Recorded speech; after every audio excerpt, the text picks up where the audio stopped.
চিংড়ি পছন্দ করেন না এমন মানুষ কিন্তু আমি আজ পর্যন্ত আমার এই দুই চোখে এখনো দেখি নাই। চিংড়ি খাবে, দরকার হইলে অ্যালার্জি থাকলে অ্যালার্জির ওষুধ খাবে, তবু চিংড়ি খাওয়া বাদ দিবে না। চিংড়ি বাঙালির এতটাই পছন্দের একটা রেসিপি।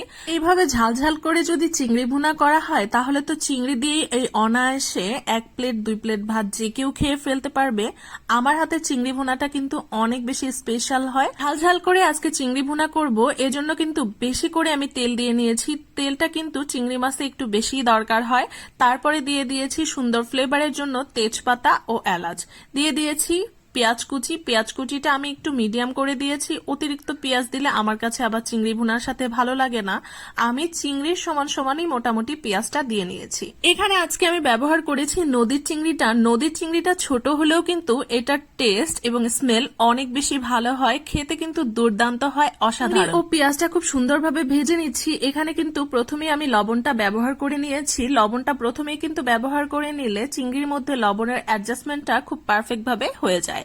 এরপরে দিয়ে নিচ্ছি 1 চামচ রসুন পেস্ট এবং 1 চামচ আদা পেস্ট। বাটা মশলা দেওয়ার পরে ততক্ষণ পর্যন্ত ভেজে নিব যতক্ষণ পর্যন্ত এর গায়ের থেকে কাঁচা গন্ধটা চলে না যায়। অনেকেই আমাকে মেসেজ করেন, আপু চিংড়ি ভুনার রেসিপি দেখান, চিংড়ি ভুনাটা ভালোভাবে করতে পারি না বা ভালোভাবে চিংড়ির মধ্যে মশলা ঢোকে না, খেতে ভালো লাগে না, কেমন যেন মনে হয় কোনো স্বাদ নাই, কোনো টেস্ট নাই, কেমন যেন একটা লাগে। আশা করছি যারা চিংড়ি রেসিপি দেখতে চেয়েছিলেন তাদের জন্য আজকের রেসিপিটা অনেক বেশি উপকার হবে। এখন দেখেন চিংড়ি মাছটা ভাজতে ভাজতে অনেকটাই কিন্তু একটা ব্রাউনিশ কালার হয়ে গিয়েছে, মশলা থেকেও কিন্তু কাঁচা গন্ধটা একদম চলে গিয়েছে।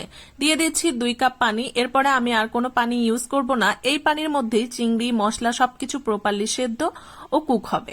পানি দেওয়ার পরে আমি গুঁড়া মশলাগুলো অ্যাড করে নিচ্ছি। এখানে মশলার পরিমাণটা 2 চামচ মরিচ গুঁড়া, 1/2 চামচ হলুদ গুঁড়া, 1/3 চামচ করে দিয়েছি ধনিয়া ও জিরা গুঁড়া এবং সামান্য পরিমাণ দিয়েছি গরম মশলার গুঁড়া। গুঁড়া মশলাগুলো দিয়ে এখন খুব ভালোভাবে কষিয়ে নেব। কষিয়ে প্লাস রান্না করে দুইটাই কিন্তু এই পানির মধ্যেই হয়ে যাবে। প্রপার সেদ্ধ হওয়ার জন্য এখন ঢাকনা দিয়ে রান্না করে নেব 5 থেকে 7 মিনিট। 5 থেকে 7 মিনিট পর আমি এখানে কিছু গোটা কাঁচামরিচ ব্যবহার করছি। আপনারা চাইলে কিন্তু কাঁচামরিচগুলো আরো ঝাল খেতে চাইলে চিড়েও দিতে পারেন, যেহেতু ঝালের পরিমাণটা এমনিতেই অনেকটাই বেশি হয়ে গিয়েছে, এই জন্য আমি আর দিলাম না, শুধুমাত্র ফ্লেভারের জন্য কাঁচামরিচগুলো অ্যাড করে নিলাম। এইভাবে ঝালঝাল করে চিংড়ি ভুনা করলে গরম ভাত বলেন, পোলাও বলেন, যে কোনো কিছুর সাথে কিন্তু অনেক বেশি মজার লাগে। আর অতিথি আপ্যায়নে এইভাবে চিংড়ি ভুনার রেসিপি একবার করে খাওয়ালে তারা কিন্তু বারবার আপনাকে রিকোয়েস্ট করবে আপনি কিভাবে বানিয়েছেন সেই রেসিপিটা জানার জন্য।